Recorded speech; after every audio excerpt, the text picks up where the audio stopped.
money feels rational. It feels like something you can calculate, measure, and optimize. But the truth is far more human. Money is emotional. Before you can understand the psychology of money, you must understand this. People don't make financial decisions based on spreadsheets. They make them based on stories.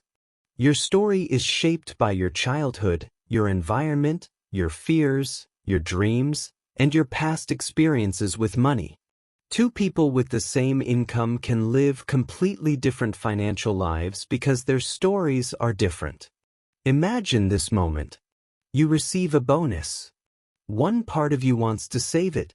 Another part wants to invest it. A third part wants to spend it. None of these reactions come from logic. They come from your psychology. This is the core idea of the psychology of money. Financial success is not about intelligence. It's about behavior. And once you understand the psychology behind money, you begin to see your decisions differently. You begin to see your habits differently. You begin to see yourself differently. Money is not a math problem, it's a behavior problem. Money decisions feel logical, but they are driven by emotion. Fear, envy, insecurity, pressure, comparison. Here's a micro story. Two investors experience the same market crash. One panics and sells everything.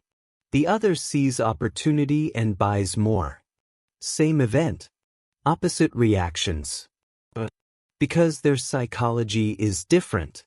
This is why the psychology of money matters. It explains the hidden forces behind financial behavior, the ones that operate quietly, automatically, and often irrationally. You can be brilliant and still make terrible financial decisions. Not because you lack knowledge, but because you lack emotional control. Money is influenced by your upbringing, your past wins, your past losses, your personality, your risk tolerance, your fears about the future, your desire for security or status. These forces shape your decisions long before logic enters the conversation. Understanding this context helps you. Stop comparing yourself to others. Stop chasing quick wins. Stop assuming intelligence equals wealth. Start focusing on behavior, the one thing you can control. You're not just learning about money. You're learning about yourself. Here is the core framework of the psychology of money, the 5 principles that shape the entire book. 1. Behavior intelligence. Financial success is not about IQ. It's about patience, discipline, and emotional control. Your behavior with money matters more than your knowledge about money. 2. Luck and risk shape outcomes. People underestimate the role of randomness. Success is not purely skill. Failure is not purely incompetence. Two people can make the same decision and get different results, because timing matters. Be careful who you praise and who you criticize. 3. Wealth is what you don't see. Rich is visible. Wealth is invisible. Rich is the car, the house, the lifestyle. Wealth is the savings, the investments, the freedom. Wealth is built quietly and lost loudly. For long-term thinking wins.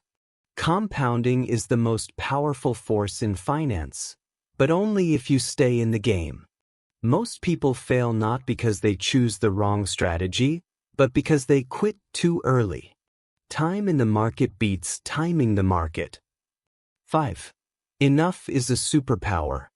Most financial mistakes come from not knowing what enough looks like.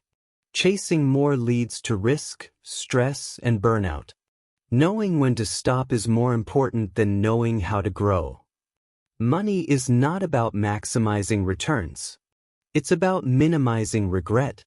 The psychology of money is the psychology of being human. Here is how to apply the psychology of money in real life. calmly, intentionally, and sustainably. 1. Build a personal money philosophy. Write down your beliefs about saving, spending, investing, freedom, security.